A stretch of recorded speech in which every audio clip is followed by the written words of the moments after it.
What's up, everybody, and welcome to a brand new episode of the Geek Buddies! Hey!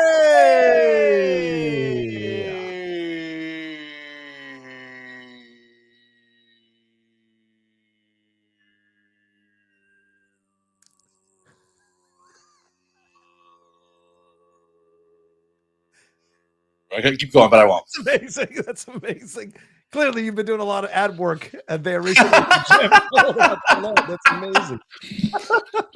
But we are here to talk about, our midweek show here to talk about things that are going on in the world of entertainment. We got some big Jim Carrey Jetsons news to lead off with. We're going to jump in and talk about some Star Wars updates that we've gotten. And we're obviously going to offer our tribute to Drew Struzan. And maybe I'll ask Michael's comments on Diane Keaton as well. And then we're going to get into some big superhero stuff with Marvel and DC, which will be the back half of the show. But let's introduce ourselves first for those who may be new. I am John Rocha, writer, producer, and host here on the Geek Buddies.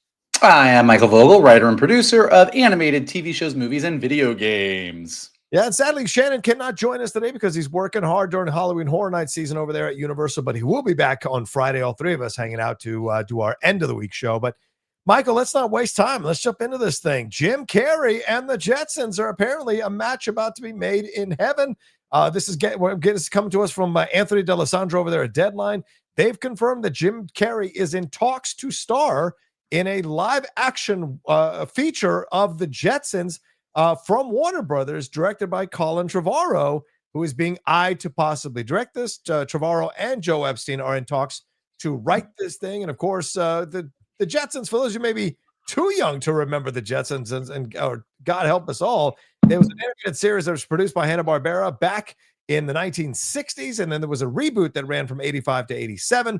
The show followed George Jetson, a corporate suit dad, in a future world of flying cars, high prices, and moving sidewalk escalators. He works for a cantankerous boss, Mr.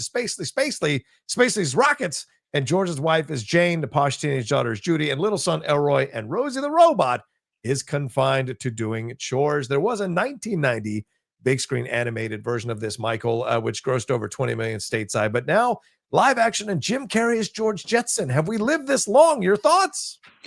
Well, Jim Carrey has lived that long. That picture you posted of him was not flattering. Wait, this is what? This is it's a nice smile. Well, yeah, he's up there in the years. That's sure. Jim Carrey maybe could be playing George Jetson's grandfather. But I actually do think that's really good. I actually do think that Jim Carrey is a great person to play George Jetson for two. Like, one, he does fit he physically fits the role. Yeah. He fits the right vibe for what a trying his best put upon dad would be, and putting Jim Carrey as the lead role in your Jetsons movie is a good way to get that Jetsons movie more awareness than it might get otherwise. As you said, I think if you grew up in a certain era, you know the Jetsons, you know the theme song, but I don't know that the Jetsons have the staying power culturally that other animated families have had over the years. So I think there's definitely a whole generation that does not know meet George Jetson. Jane, his wife. Daughter Judy. I like this. And I find this to be fascinating because, we grew up at a time when Jim was in his heyday, coming out of In Living Color, Fire Marshal Bill, and all of that, and then going into being Ace Ventura, and then going on that magic run in 95 with 3 comedies that were just massive successes for him in his career, then moving into drama with Eternal Sunshine, Truman Show, even The Majestic, trying his hand at that, and then kind of disappearing into stuff that was like not doing well or straight to streaming. And then he went on this whole, I'm trying to find myself. He's a painter. He's an outspoken activist and guy who has, he knows politics, but he kind of found his way back into our mainstream through the Sonic the Hedgehog situation. So I personally am happy to see Jim back in anything, and something as big as this, or could potentially be big as this. I am very happy for him, and I kind of think it fits in a weird way, Well, and he's doing the Eddie Murphy thing. He's doing there's so many comedians who kind of came up in our heyday, kind of make that transition to some point where Eddie Murphy goes from Coming to America, Beverly Hills Cop to Donkey and Shrek and Dr. Dolittle. Like it is a thing that happens. I think that it's interesting along those same lines. I remember when the first Sonic movie came out and Jim Carrey was in it. I, as much as I have loved Jim Carrey throughout his career, had kind of reached that point where I was like, he's trying too hard. The Jim Carrey shtick has gotten old. Yeah. And go see that Sonic movie, which is way better than it has any right to be. And Jim Carrey as Ivo Robotnik was very funny. I mean, he was doing the right amount of his Jim Carrey shtick that I was kind of like, oh, okay, this is the right spot for him. And along the same lines, I think a live action Jetsons movie is the way to go. And, you know, as far as the Hanna-Barbera library, Scooby-Doo has obviously gotten its live action treatment and is still kind of out there today. Scooby-Doo's probably the best known. Flintstones had 3 live action movies. Oh, that's right. 3. That's right. The first one still being the best. I mean, you can't really beat John Goodman as Fred Flintstone, Rick Moranis as Barney, Elizabeth Perkins as Wilma, and Rosie O'Donnell, oddly, as Betty. But it kind of worked in the movie. So I'm kind of into this. And I also think that it's an interesting time to do a Jetsons movie because the idea of what the future was going to be in the 1960s. Great point. Where we are today. What that future is going to be. Like, are you going to give us a movie that puts the Jetsons in that retro futuristic world of yesteryear that is obviously not what we have now, but is kind of more optimistic?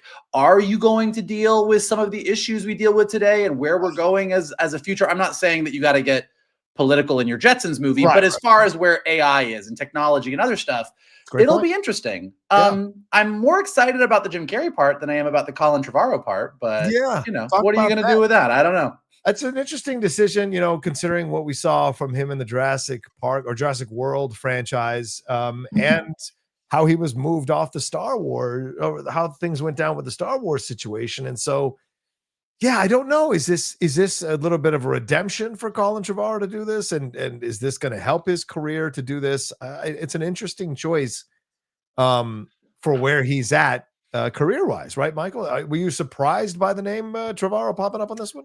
I'm not surprised. He's attained that level, and this is a cynical thing to, I don't know, but there are certain people in the industry that just attain a certain level.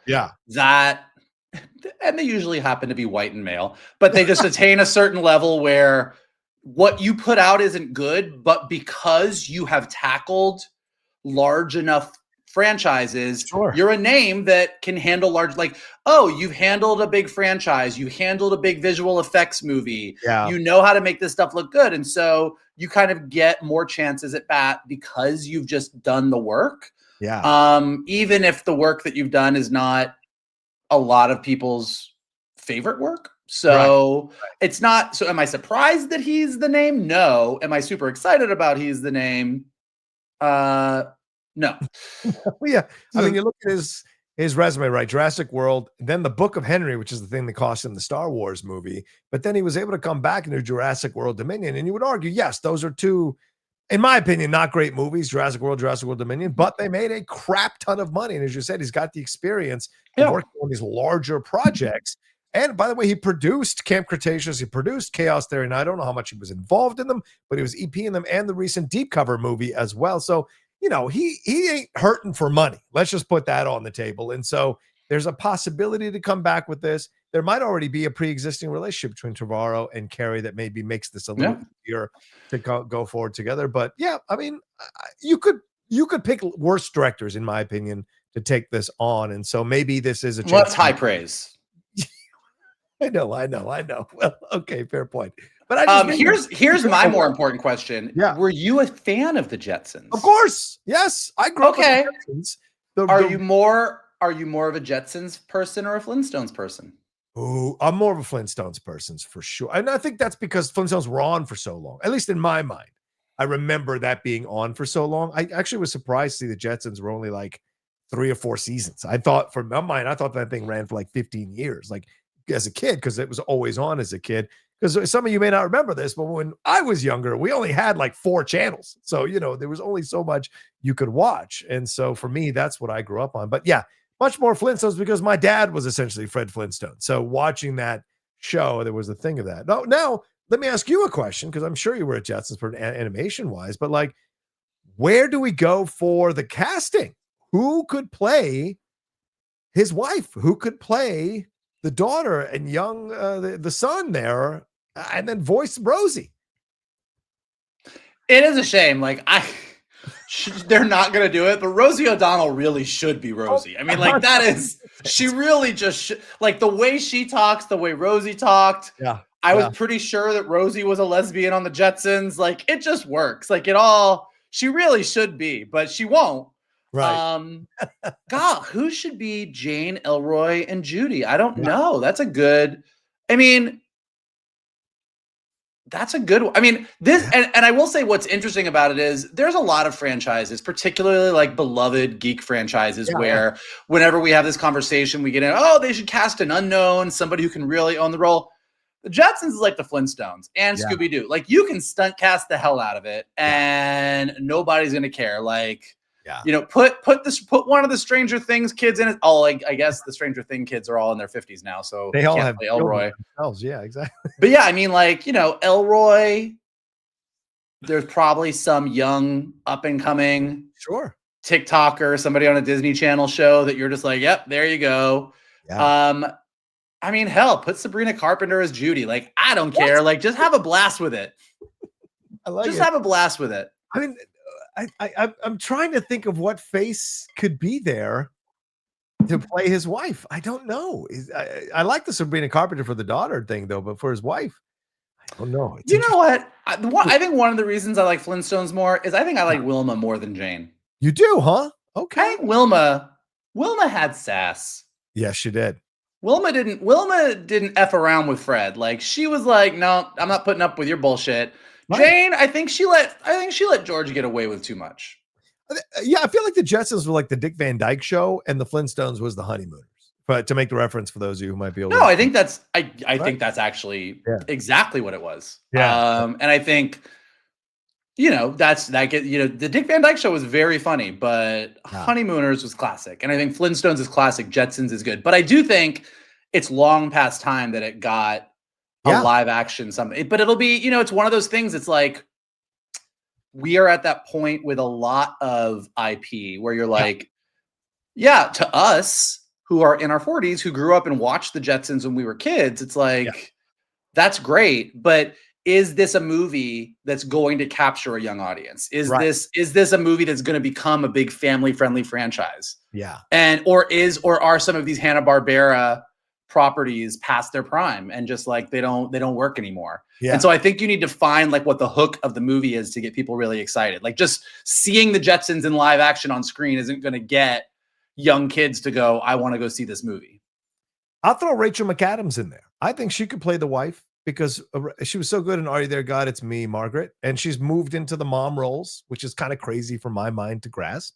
So, I mean, she could be an interesting choice. And Nick, don't you get DeVito for Mr. Spacely Sprockets? I mean, don't you get DeVito? I mean, it's Danny DeVito for Spacely is not a bad idea, except now whenever I think of Danny DeVito, I just think of him on Is Always Sunny in Philadelphia as just this little crow creature. Like but yes, he would do well. Oh, all right, we'll see. Well, let us know what you guys think. Do you like the idea of Jim Carrey here leading the Jetsons, and who would you cast in the other character roles? It could be fun to hear from you guys down in the comment section. All right, let's move on to some Star Wars news here, Michael. This is kind of interesting. We're talking about the Rise of Skywalker. Some of you all might be like, what's the Rise of Skywalker? This was a while ago. Well, Forbes has posted a report this week claiming that Disney has placed the total cost for the final film of the Star Wars sequel trilogy at $593.7 million, putting it behind only Star Wars The Force Awakens and Jurassic World Dominion as the third most expensive film ever made. And those numbers are being shared because, of course, the public UK tax records that are out there. And the film came in under budget thanks to cheaper than expected post-production costs. Disney said to have banked $103.8 million reimbursement for the UK government. and this figure does not include marketing costs, but also doesn't take into account profits from foreign sales because the film took in $1.077 billion. So your thoughts on this report, Mike? Your thoughts on these numbers being bandied about, and what's going on here? I mean, like, I just feel like I put this movie to bed in my heart. Like, I don't like to think about Rise of Skywalker. I got in a conversation with somebody on a gay dating site, randomly about Star Wars, because no matter where I go, I have geeky conversations. And we got in a big debate because they were a prequel person and I am more of an original trilogy person, and we were debating it. But I did kind of say that, like, I actually respect anybody's opinion of any Star Wars, even if you were like, I love Attack of the Clones, which is one of my least favorite. I'm like, you know what? I respect it. I respect people who grew up with the prequels. Rise of Skywalker is the one I can't. Like, if I met a guy and went on a first date and we talked Star Wars and he said, my favorite Star Wars movie is Rise of Skywalker, I would stand up, I would fold my napkin, put it on the table, and I would leave the restaurant. I wouldn't even say anything. I would be like, we're not having that. I'm not done. So I don't think about it a lot. I get why everybody's freaking out. That is a huge number. Yeah. You have to think of time and place, and you have to think about the way a company like Disney looks at a franchise like Star Wars. So first of all right, so 593 million, but with the UK tax credits, it's closer to, like, say, 500 million. So it cost 500 million to make the movie, and it made $1 billion. Now, with all of the marketing surrounding the movie, that's not $500 million of profit. Like, I don't know what the profit is, but, like, the profit margin is there. It made some money. But what you don't know and what you can't really quantify is the number of people that bought Star Wars action figures, the number of people that wanted to go to Disney to go to Galaxy's Edge, the number of people. Like, Star Wars is this giant machine, and the movies have to drive a lot of pieces of the Star Wars business. So it's not a one-to-one of, like, did the movie make money? I'm sure they thought it was going to do even more. You know, the fact that that movie is so sort of universally, people are like, that they didn't really stick that landing, and the fact that it still made $1 billion is a testament to what Star Wars was as a brand at that time. Right. I think the bigger issue I think, like, it sounds like a big number. Yeah. Ultimately, Disney and Lucasfilm made money on it. It is what it is. It didn't kill Star Wars. Star Wars is still here. We've got a bunch of movies coming out. Right. I think what the bigger issue with that movie is what it did to Star Wars since then. The fact that that's the last Star Wars movie we've had in theaters, and the next Star Wars movie we're getting is definitely, in baseball terms, a single. Like, it's like let's just see if we can get people back in theaters with Mandalorian and Grogu. Like, we didn't spend $600 million on that one. Yeah. I think, like, did that movie do what it needed to do despite its big budget in terms of when it came out? Sure. But that movie also really hurt the brand long term. So yeah, I'm fascinated by the numbers. And I know there are people and probably segments of our audience who are like, I don't care what they spend. I just want a good movie. And it's understandable, of course, to feel that way. But this is a great window into what we were like in 2019, right? And I think there's a great point you bring up about it signifying the end of Star Wars. But I also think another way to look at it is to look at how the budgets were starting to get out of control around this time. And then COVID kind of put a stop to it for a little bit. And then we kind of came back to starting to spend a lot of this money, and COVID woke people up to, like, what happens afterwards and wanting to reduce the amount. And now the big outcry, or the big cry from a lot of people in the pundit sphere and outside the pundit sphere, is to spend less because people are going to these theaters less and less. You know, there's another article in Variety, how many of these art house movies that have come out over the last few weeks are, like, tanking and shit in the bed, including One Battle After Another, Smashing Machine Guns. Now, yes, of course, there's awards considerations, but box office wise, they're not doing that well. And so it's a window into what our filmmaking was like in 2019 and how outrageous the budgets were getting. Because there was a possibility, if this had kept going, there would be $1 billion budgeted movie, or something like that. Because if we're getting close to 600 million, even with the tax credits, it's still, you're getting closer and closer. We're going to have, in our lifetime, we're going to have a movie that cost $1 billion. Do you think so? Really? Wow. Yeah. Okay. but it'll and like but you think about it in terms of like at that period of time, Disney bought Star Wars. Yeah. And both of them kind of came out in movie, like Force Awakens coming out was a moment. Yeah. Whatever we all think about Force Awakens now, some people love it, some people think it's derivative, like whatever it is, it's an enjoyable movie. Yeah. But when that movie came out, we hadn't had a Star Wars movie in so long, and people were starved for that, and they were so excited. And so that trilogy, there was some stumble, and then Rogue One was nestled in there, which blew people's minds. And Solo didn't do well. And then The Last Jedi handoff to Rise of Skywalker is what it was. But at that moment in time, Disney was like, oh, people are here for Star Wars. They are showing up. And the fact that Rise of Skywalker made $1 billion, despite the reviews and despite what a lot of people think about it, kind of shows you how people were showing up for Star Wars. Yeah. This is around the same time that we kind of hit Infinity War Endgame with MCU. Oh, right. Yeah. So Marvel had been chugging along, just like basically printing money, movie after movie after movie. And they had got us all hyped up, and Infinity War and Endgame were like the biggest things in the world. Like people were just going insane for those movies. So in the world of geekdom, this was the peak. Yeah. This was the peak of everybody talking about all this stuff. And then with the combination of COVID and the combination of all of us kind of getting tired of some stuff, getting too many Marvel TV shows on Disney Plus, getting too many Star Wars TV shows on Disney Plus, being disappointed in phases 4 and 5 of Marvel, being disappointed by the starts and stops with Lucasfilm and not getting a movie in theaters and not knowing what was coming up next.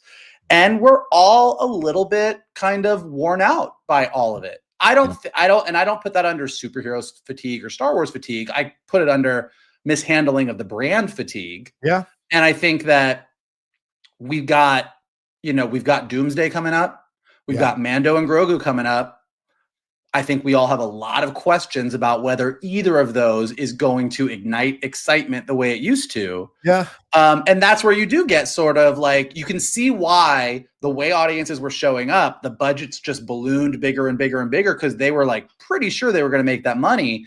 Right. And now they're a little bit more cautious. Yeah. And that is going to result in some movies that are not on the Doomsday Secret Wars front, but on the Star Wars front, spending a little bit less money. Yeah. And I think that it's good. I think it's good that they got their legs knocked out from under them a little bit. I think it forces them to have to make some hard decisions, be a little riskier. Right. You spend a little bit less. I know Thunderbolts ultimately is not a success financially for Marvel, right. But I think it's a really good sign of them making a smaller movie, but getting the stuff that they had been getting wrong right. And look, I'm not excited I'm not as excited as I would like to be about Mandalorian and Grogu, but I would love nothing more than to go into that theater and see a not $600 million Star Wars movie that really charmed me and got me excited about the Star Wars universe. Yeah. I mean, 6 years ago, as you said so well, we were in a state of anticipation and hype. And even people might not remember this, but like the fact that JJ was coming back to do Rise of Skywalker after people had liked Force Awakens for the most part, I think there was an excitement as well, like because Last Jedi was so divisive. And so it was like, oh, he's coming back. It's going to be great. And Trevorrow's not on it. Great. I didn't like that Jurassic World thing. Great. No, he's got to go do the Jetsons. Right. He's going to do the Jetsons. So, but now 6 years, and of course, as you said, Marvel. But yeah, I mean, there is a long conversation to be had about the missteps that happened with both Marvel and Star Wars under the leadership of the teams that were there through the COVID years, and where we're at now, which is, as you said so well, we are in a cautiously optimistic, or dare I say, prove it to me place as fans with what's coming out here. So that $600 million is a fascinating window into what has happened in just a short 6 years in how we look at movies and budgets and these big franchises and what they need to do. But I also think the audience needs to give these brands a little bit of grace as they try to do these things on smaller budgets. If you're expecting this to have the sweeping scope of a $600 million movie and it's only being made for 200, the problem is not the studio. The problem is you. You've got to adjust your expectations. That's what I think. I understand what you're saying. I would say it differently. If they do a good job, they don't have to worry. Like, it's not Right. No, the audience doesn't have to. You don't have to go into a movie, and if you didn't enjoy it, give them grace because they spent less money. No, I don't. I just mean the look of it, because so many people are like, "Oh, I saw the trailer of Mandalorian Grogu. Where did the money go? What are they talking?" Well, we're talking about two different things. We're talking about two different things here, because on the one hand, you can point to District 9 is a perfect example. Okay. The sci-fi movie District 9 isn't that like years ago? Yeah. Sure, but that is a not very expensive movie and it looks great. Nobody went to that movie and said, "God, I really liked it, but it didn't look great, but I'll give it grace." Like, what you're talking about is this whole thing on Twitter where everybody wants to like break apart every single thing. And if they don't like a brand, they want to pretend like the special effects are horrible. And I'm like, look, I can point to any movie that I love. Yeah. And point to parts where I didn't love the special effects. Yeah. Like, I can say Black Panther is one of my top 3 favorite Marvel movies, and I think that T'Challa and Killmonger fighting each other at the end in the vibranium mine looks wonky. Yeah. Like, if you love a movie, you love a movie. And so people love to go on Twitter and like pick apart and like, look at this and this is bad, and let me tell you how I'm an expert on lighting, even though like I work at a Waffle House in Idaho. Like, like whatever.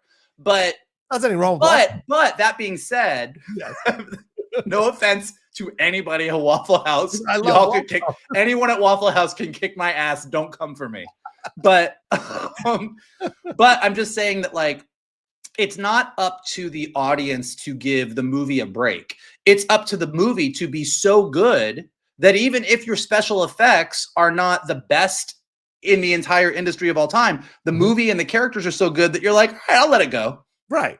Like, I'm good. I guess I should say that's a given when I present the scenario. But yes, you're absolutely right to state it in an obvious way that the movie has to be good first and foremost. But if you're going to nitpick it apart because of some special effects stuff, just to have something to talk about. Like, people were talking about Tony's floating head in Infinity War, and it's like, come on, man, cut it the fuck out. Like, cut it out, man. So anyway, yeah. Do you know what I just found out for the first? I mean, speaking of very expensive movies that have weird shit in it, what's that? Did you know? I think Shannon might have sent this to me actually. Okay. In Revenge of the Sith, there's like one frame in the final battle in Mustafar where there's like a head floating behind Anakin, and it's just like a special effects dude. And there's just one frame of the shot. Like, there's one frame of the scene where he was standing there and they never cleaned it up. So you can't see it when you watch it. But if you pause at the right part, there's like Anakin looking all angry and emo, and then like this face pops up behind him.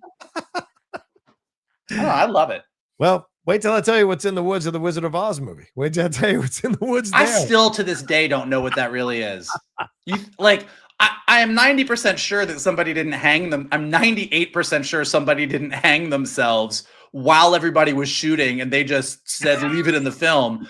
But when you watch that shot, when I was a kid, the two things when I was a kid, the person hanging themselves in Wizard of Oz. Yeah. And the other one that, man, the stories, and we didn't even have the internet, in 3 Men and a Baby. Oh, yeah. Starring Ted Danson, Tom Selleck, and Steve Guttenberg. There is a shot where the camera pans in the apartment and there is just a little boy standing in the window that has nothing to do with anything. Yeah. And the stories that we heard, a boy died on the set and that was his ghost. Oh, yeah, it was wild. That's right. I remember that. Oh my God. Yes. I remember that. Anyway, so yeah, a quick conversation. Well, not a quick, but a fun conversation there about the Star Wars situation. There's no easy way to segue into this, but we're going to try anyway. And that is, of course, sadly, the news came across here that noted incredible artist film poster icon Drew Struzan, the legendary movie poster artist, has passed away at the age of 70 years old. The cause of death was not immediately available. A post on his social media account stated that Struzan passed away, and added that, "I feel it is important that you all know how many times he expressed to me the joy he felt knowing how much you appreciated his art." Struzan's wife, Dylan, announced in March that he'd been diagnosed with Alzheimer's disease several years ago. And remember, going back to the beginning with him in 1975 with Empire of the Ants, he designed a number of movie posters, of course, the legendary, iconic Star Wars movie posters, but also for franchises like Indiana Jones and Back to the Future, along with Star Wars as well. Just incredible legacy of artwork that Drew Struzan leaves. Michael, you're in animation. You're an artist. You draw all the time. Drew Struzan, I'm sure, was an important part of your childhood growing up and appreciating the artwork of these posters. Well, usually when we talk about somebody passing away, you talk about, oh, the first time I saw them in a movie, or I grew up watching this TV show, and like they were always a presence. And like, we talked about it. Like, I think Robin Williams is the death that hit me the most. I know Shannon. Yeah. When Indy / Han Solo leaves us, Shannon's going to be inconsolable. Yeah. In this case, this is someone who had a massive impact on my childhood, and I never knew who he was. Like, I didn't know who he was until I was much, much older. Right. But this man's art adorned my entire bedroom through childhood into college. Like, these posters, this was like, if you grew up as a geek in the 80s. Yeah. I mean, Star Wars, Back to the Future, Indiana Jones, but Goonies, the Muppet movies. I mean, like, you just go down the list. Like this man's style, this man's art is is as much what I associate with my movies as John Williams' music is. Yeah. Like this art style is like, when you see a poster like this, when you look at the movie poster for Hook, when you look at like, I can just go, like, I can see all of them in my head, but like the Star Wars poster is really, in a lot of ways, kind of the most iconic, I think, for our audiences. But like, there's just that specific style. Like, you look at the collage of characters. I've worked on some animated shows where we've done like parody posters, or what are we going to do as the poster to promote? And I've like referenced this so many times. Like, I want like a Drew Struzan, but like, I want something like this. So I just think it's interesting, because for someone who influenced so much of our love of movies in his specific way, a face that I never really knew until I was much, much older. Yeah, and some artists are like that. Some artists just want the work to speak for themselves. They don't want to be out front on camera being asked about this kind of stuff. It's enough to know that millions upon millions of people appreciate your work, and all these creatives, and I mean studios and directors and producers and even actors, want you to make posters for their movies because they want to be in a Drew Struzan poster, right? Yeah. They want to be animated in a Drew Struzan poster. Michael mentioned a lot of them. I can also mention John Carpenter's The Thing, which is an incredibly iconic poster as well. Chris Columbus's Harry Potter and the Sorcerer's Stone. That was Drew Struzan. Ted Kotcheff's First Blood, one of my favorite movies. You talk about Harrison Ford for Shannon, and for you, what would it be? It was Robin Williams. For me, it'll probably be Stallone. That's an incredible poster I remember forever. John Landis's Coming to America was a poster that Struzan did. An American Tale, Hocus Pocus, the Hellboy film from Guillermo del Toro was there as well. And there's so many other incredible posters that he did throughout his life. And George Lucas issued a statement honoring Drew and said, quote, "Drew was an artist of the highest order. His illustrations fully captured the excitement, tone, and spirit of each of my films. His artwork represented his creativity through a single illustrated image, opened up a world full of life and vivid color, even at a glance. I was lucky to have worked with him time and time again." And I would argue, as you just said earlier, Mike, I think I want to underline that point. Like, people talk about, well, who's to get credit for these films that are amazing? Because he also, as you said, the E.T. poster, like, as important as John Williams is in the movie, these posters I would argue were just as important in the iconic nature and energy of these films, because you had a poster like that, as you said, that adorned your walls and adorned many people's walls, that reflected the energy and the spirit of that movie every time you looked at it, and probably caused more than a few smiles or reactions whenever you listen, I like, as a sense memory, some people are like, I remember being a kid and being on the beach and doing this, or being in the mountains or some beautiful natural place. Yeah. I can literally picture standing in the Oak Small movie theater in Gainesville, Florida, smelling the popcorn and just looking down the row at all of the posters coming out. Oh, yeah. And his posters were like half of them. Yeah. And being like, this is my happy place. Exactly. So, well, Alzheimer's is a horrible, horrible thing to experience and disease. So we're glad that he has found some peace, although it's sad to lose him. But there's such an amazing legacy, and that's a name that will never be forgotten. As Michael said, it may take you a while to know who that name is, but once you do, you're never going to forget it because of his incredible work. So we send out our condolences to his friends and families and all the fans of his work. Before we leave this section, I have to ask you too, Michael, about Diane Keaton passing away, 79 years old, Academy Award winner for Annie Hall, but of course, so many incredible films. I have to think that Michael loved a lot of her 90s and 2000s output, as well as I enjoyed her Godfather stuff and Reds and Looking for Mr. Goodbar and other things. So I love that you just said, I love her serious films. Vogel loved the gay ones. I didn't say everybody knows what you said. Everybody knows what you said. I'm sure Vogel loved her 90s films. I've never talked to you about Diane Keaton's work in The Godfather or Annie Hall, and we live together, so I know. That is true. That is true. I love all of Diane Keaton's work. I think Diane Keaton is interesting because, how do I say this? Yeah. Meryl Streep is an actress that, when she inhabits different roles, unrecognizable. Yeah. Like Meryl Streep in different movies, just different voice, different look. Like this is a completely different human being. Right. Diane Keaton's an amazing actress, but she was always Diane Keaton. Yes. Well, right. Good point. There was a certain delivery. There's a certain kind of quirkiness to the way that she responds to things that is just sort of consistent in all of her work. Yeah. Which is not to say that she was not as good as a Meryl Streep, but she was a very singular personality. Right. And that was reflected in everything. And yes, as much as I was making fun of you, I have seen more than one homosexual on TikTok and Instagram in the past week put on a white dress and a wig and lip sync to the finale of First Wives Club in honor of Diane Keaton. So yes, the homosexual community very much does mourn her passing. Yeah, Father of the Bride. I mean, even The Other Sister, I think, is an interesting one on Diane Keaton's resume. Of course, Something's Got to Give is one of my favorites. Her and Nicholson are just incredible in that film. And I'm going to tell you what, I had this specific conversation this weekend with our good buddy, Jonathan Gabay. Hey. And a movie that doesn't get put high on our list because there's so many great movies, and a movie that's arguably maybe not the best movie, but I still love it, is The Family Stone. Family Stone. Which I watch every Christmas. But spoiler, Diane Keaton's character doesn't make it through that movie. Oh.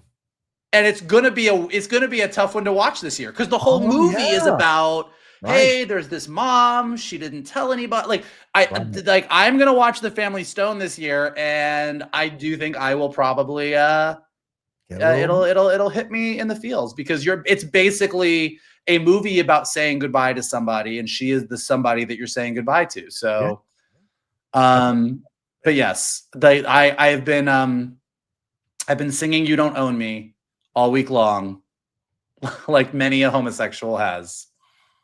I mean, do I know my friend or do I know my friend? I mean, I know my friend. Don't tell me what to do, and don't tell me what to say. I do think Diane Keaton is only surpassed by Sally Field in having an iconic freak out that people love. Oh yeah. Like Diane Keaton, when Diane Keaton has I am freaking out, and she her head whips back and forth and she screams and she does her whole Diane Keaton thing. The only person who has a more iconic freak out than Diane Keaton is actually Sally Field. I agree. It should be me. It should be me. Why wasn't it me? Oh my God. I am a fan of Steel Magnolias. It should not be my film at all, but whenever I watch it, I am just so thoroughly still listen. Why? That movie gets quoted a lot around here. Like two pigs wrestling in a blanket. All right. Anyway, let's move past that. And of course, our love to Diane Keaton and her family and friends as they deal with the loss here. And all of us who are fans of her work, RIP. Let's move on to some tough conversations, Michael. Let's talk about this gentleman here. Let's talk about James Gunn. That's right. It's the James Gunn. Oh, it's Johnny's favorite guy in Hollywood. Johnny, it's your buddy. Again, I like his work, but sometimes Well, we are still just a few days of past that finale of Peacemaker season 2. People have been battling over this finale for days, Michael, on social media. And this week, James Gunn has come out in numerous interviews talking with a bunch of places about what's next for DC. And he talked to comic book resources and told them about the ending of Peacemaker here that, quote, there's a bigger story being told that involves, say, salvation. And so that story, it involves Rick Flag, it involves Lex and Superman. There are those movies that I'm going to be directing. That's the plan right now, at least. He's instrumental. And when he talked about Peacemaker's DCU future, he said he's instrumental where Chris is at the end, what is happening between the government and the metahumans, Rick and Lex's new partnership, and all of their decision to do what they did is all part of the future, Man of Tomorrow, and more. So a lot of people now, after hearing this week, Michael, are even looking back on season 2 now and like feeling like it was just a big old setup for Man of Tomorrow. It's almost undercutting some of the powerfulness of season 2. So what do you think about his comments here? What do you think about him saying that he's going to be directing a bunch of future films going forward, and that he's already got an idea of what these films are going to be? What are your feelings here? What are my feelings? Yes. Listen, years ago, I mean, it feels like we've been talking about this for over a decade, but when James Gunn very first took over and was announced that he was going to run this whole thing, the big discussion is putting a director in this position, the right position, and it could get really problematic and sticky if that person's vision becomes everyone's vision. Is he going to tell the other directors what to do? Is that person going to want to tell all the stories, or are they going to be able to sit back? Yeah. And thus far, it doesn't look like James Gunn is a sit back kind of executive. He wants to be in there doing the thing. Right now, we're all in a place, not all of us, there's plenty of arguments about it. I know Johnny and I are in a place where I didn't love how Peacemaker season 2 ended. Right. I think the fact that checkmate exists and that salvation is a big thing and that metahumans are going to be placed there, perfectly good story options. Yeah. Great ideas. Sure. I heard him say I think it was on the Peacemaker podcast or on an interview, he made an offhanded comment that given what Hawk Girl did at the end of Superman, to the president of Baravia, there's a good chance she might end up there. And I'm like, that is actually cool and interesting. Okay, I like that. Right. So as far as him wanting to sort of run this salvation arc through the stories that he wants to tell and him having a vision for how that's going to go, that's great. And if those are good stories, great. I am all about it. I'm thrilled. Okay. How that's going to fit in with the other stories that are going to be told around the DCU just remains to be the question. And for better or for worse, thus far, we have no idea what that's going to be because everything we've seen has been James Gunn.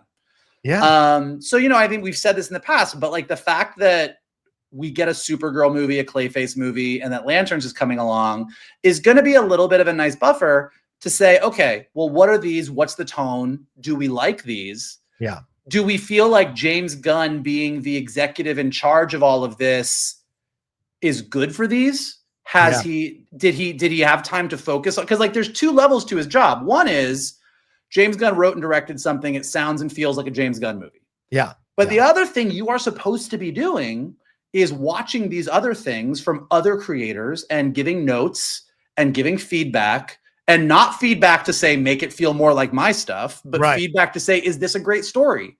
Are you telling the best version of your story that you want to tell? So, and we won't know this, but like, is the creative team behind Supergirl, the creative team behind Lanterns, and the creative team behind Clayface, do they like it when James shows up?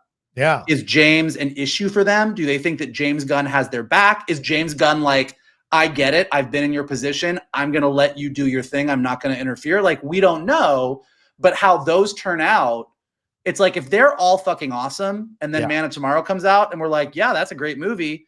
Then despite the shitty finale of Peacemaker season 2, we're like, okay, keep doing what you're doing.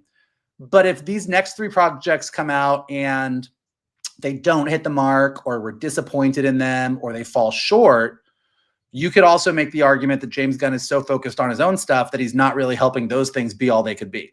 So a lot of questions. Yeah. And I'm going to read 2 quotes from him because I think it's important to put things in context for him. He said, when talking about what the process is like now, he says it's challenging because I am by nature a writer and director. That's my experience being a writer, director. I produce things, but it doesn't come as naturally to me.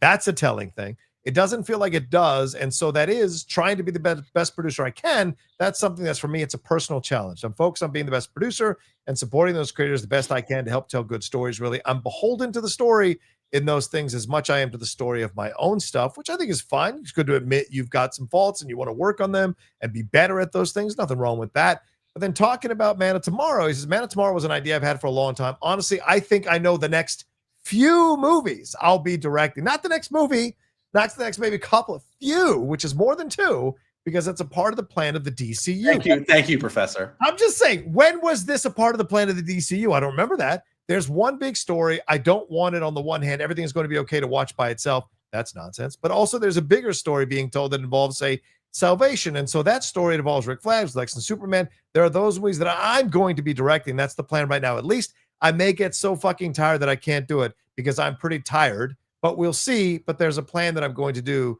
a couple more at least. So again, couple more and maybe more. So to me, this is where it gets confusing, right? And this is where we get into some uncharted territory. Like Feige's issue was he wanted to shove so many things into these other movies that were leading to other things because they've got a bigger story to tell, right? Now we've got this issue with James, who is going to do Salvation, but what characters is he going to put into Salvation? As you know from the comic book run, it's like a lot of the criminals from all these different other DC characters that we haven't even seen yet.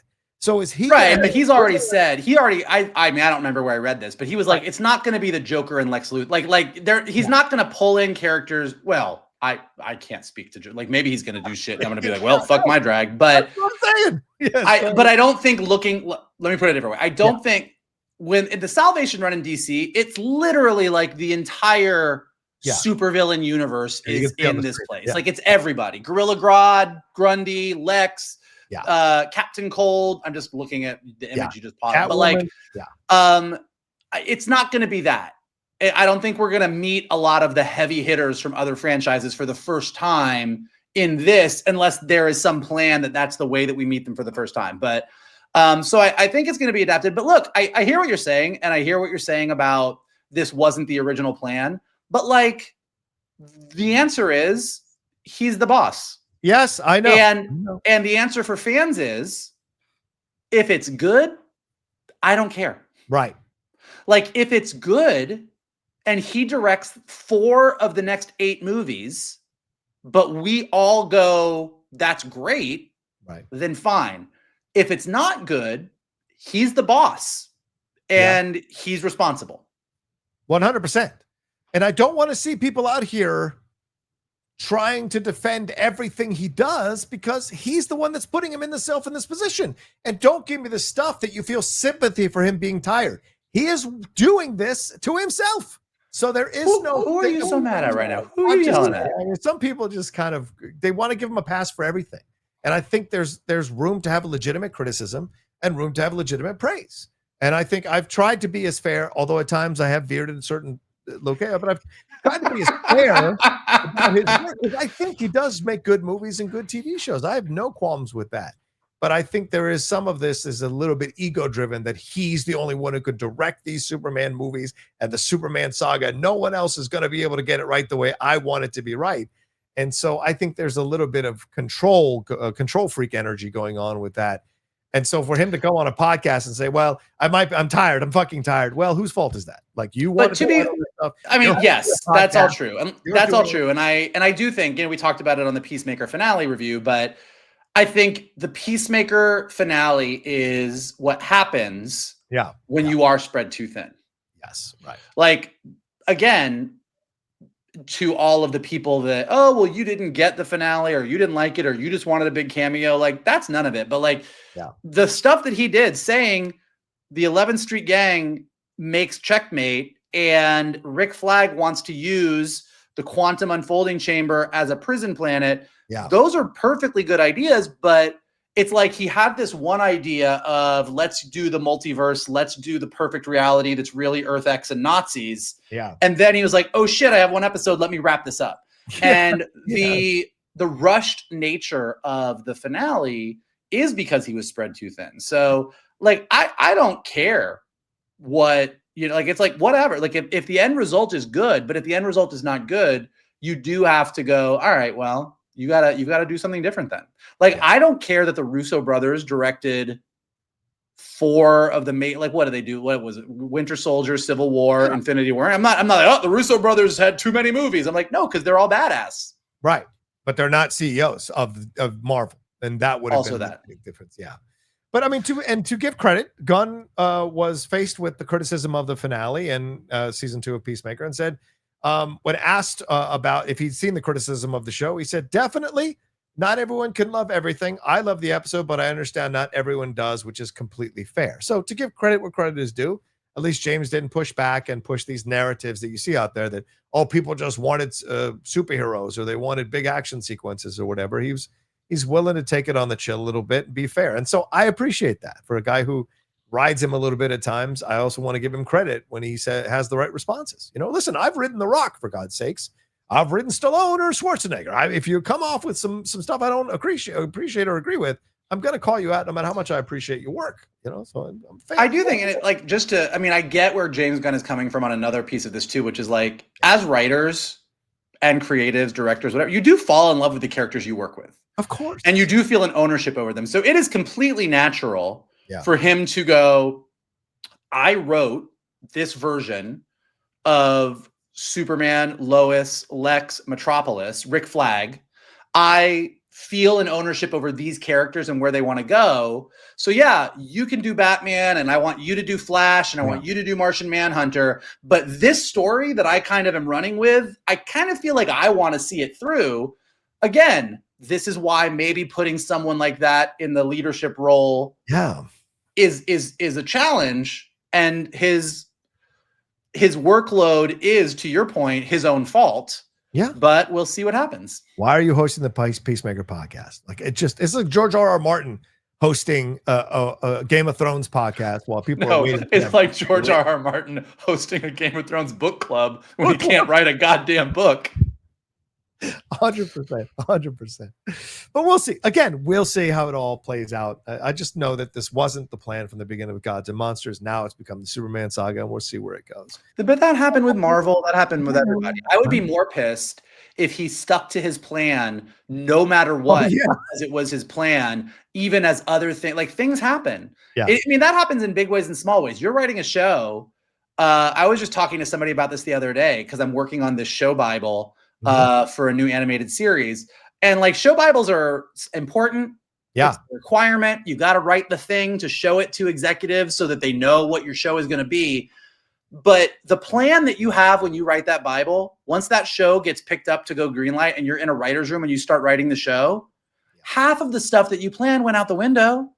Because like characters take on a new life. A voice actor is super amazing. Sure. A writer comes in with an amazing idea that you didn't think of. Like, so I get that when you're trying to plan out, this is my big epic superhero universe and these are the movies we're going to do, it is inevitable that a couple of those movies are going to fall off for one reason or another. Well, of course. It's just like us doing a show. We got a plan, we got a rundown, but something like pop and we go in. Yeah, I totally understand. I got no problems with that. I just have a thing that James is not willing to admit that, we made the difference. We actually made it. I saw that this is the better thing for me to be focusing on, and Gods and Monsters just didn't work out the way we were hoping. Just admit it and move on. That's all I want. But he has yet to do that. And I guess I'm just kind of hung up on that from my own personal point of view. But that's wild because I think our fans don't know you to get hung up on things. So this is a big shift. Yeah, which is ironic. The John Rocha fan base. Well, I think it's hypocritical because they get hung up on things in their life. Welcome to being human. But I hope he finds someone who's going to come in and like be the no for him. Because I think this is where Feige, to his credit, I think Feige was the no to some of Gunn's instincts. And I think he's got to find somebody who's going to be able to be like a co-creator with him and be like, you know what, maybe don't do this, maybe don't do that, maybe don't have some of these jokes or some of these things. Don't go meta with the band, so. I don't think he's ever going to have that. I know, from what I know of James Gunn. But what I do think is important is what he does need. He needs his version of himself, like what Marvel had, and why it was good when James Gunn came in when he did. Like Marvel, one of the biggest criticisms of Marvel, even early Marvel, was there was just sort of every movie kind of had the same style and the same feel and the same look. And it's when you brought in a James Gunn or a Taika Waititi or a Ryan Coogler that like really shook things up. Yeah. We all responded really well to that. And you're like, oh, this person should do more. So what he does need for DC, and maybe he has it. Maybe he has it in Supergirl. Right. Maybe he has it in Clayface. We'll see. But you need that other voice and that other visionary person to come in with a movie that the audience responds so well to, with a tone and style that is so different, that person becomes, oh, I don't think James Gunn is ever going to have someone that on his own project is going to counterbalance him. Right. But as a universe, you can have another creative voice that is telling stories in your universe that is just as compelling in a different way. And you're like, all right, well, we're going to have these two things have to coexist. That would be the best thing for DC right now. I agree. It's not like they have Matt Reeves under the umbrella. Oh, they do. Well, no, I have a feeling, looking at James Gunn's movies and looking at Matt Reeves' movies, that those two probably don't. Yeah. I don't know if the two of them were trying to choose a movie for movie night, they would choose the same movies. Let's just say that. Like, I don't think those two are having a movie night together anytime soon. I don't disagree. All right, let's move on to one last story before we get out of the comic book section of the main section of our show here. Let's talk about Hugh Jackman here, brother man. Until he's 90, Hugh Jackman officially retired, or so we thought, with Logan, but then, of course, came back to be in Deadpool and Wolverine.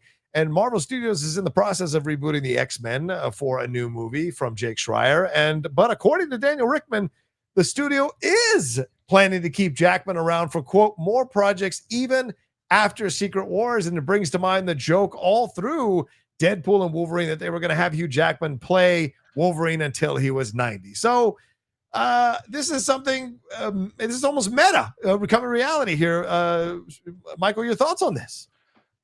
It was hard to listen to you with that picture that you posted of Jesus Christ of Krakoa here. This picture of Hugh Jackman on the X cross from the movie. I was just staring at it and I was like, wow, that is a choice. I'm actually torn about this because tell me why. Well, most of the time when I try and come up with a reason in my head that something is like, okay, this is how this could work, it's not what Marvel does, and they do something different, and I'm like, no, that was stupid.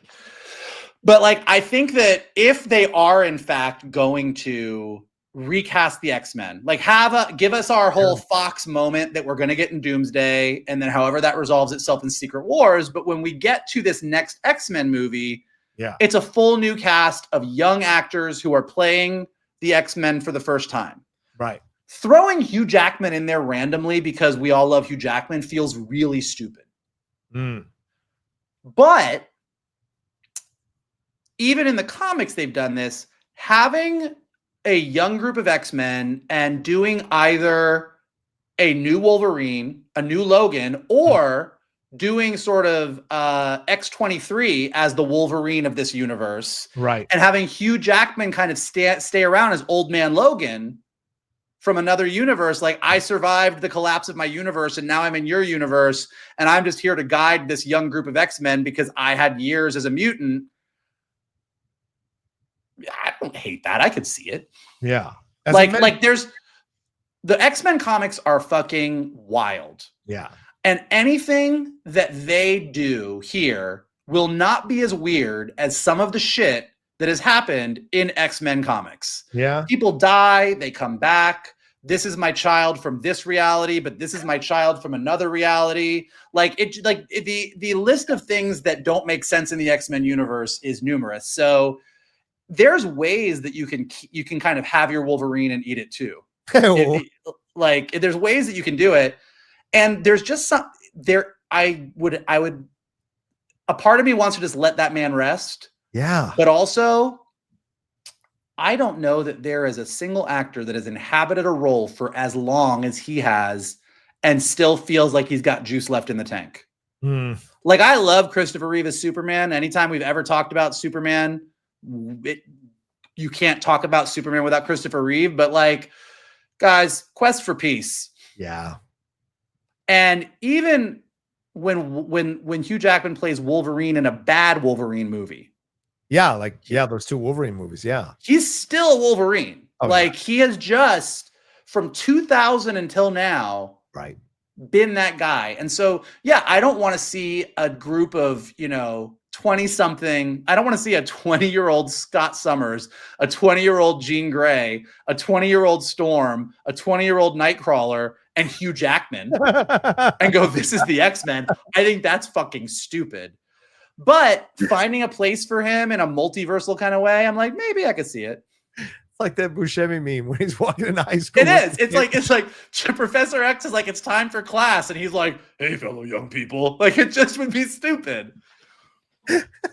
That would be genius. Genius. Yeah, and maybe he's an alternate, like maybe they keep him around like as an alternate Wolverine, right, from the Fox universe, but then he survives. So he's there as a mentor occasionally, the X-Men, but then could go on other adventures within the MCU. But so there's possibilities. But I agree with you.